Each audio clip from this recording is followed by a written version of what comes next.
बातें सुनी है, बात कारण साहब ने भी किया है, आसद साहब ने भी की है,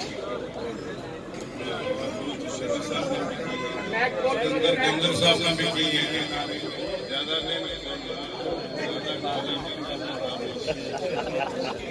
तो सब बुजुर्गों की, दोस्तों की, भाइयों की बातें सुनी है।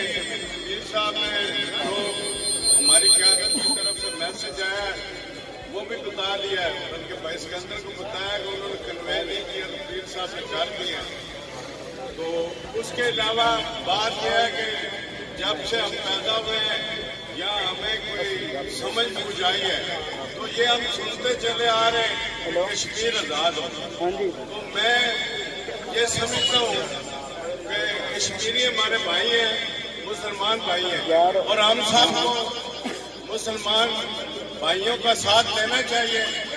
और मैं ये समझता हूँ जिस तरह हमारी क़यादत या का ये पैगाम है कि कश्मीरियों के साथ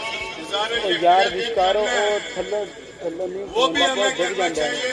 और जहाँ तक हो सके जो हमारे अपने अपने जिम्मे काम आता है या जो हमें सौंपा जाता है वो भी हमें निभाना चाहिए। और मेरा ये ख्याल है कि आप कश्मीर आजाद हो जाए।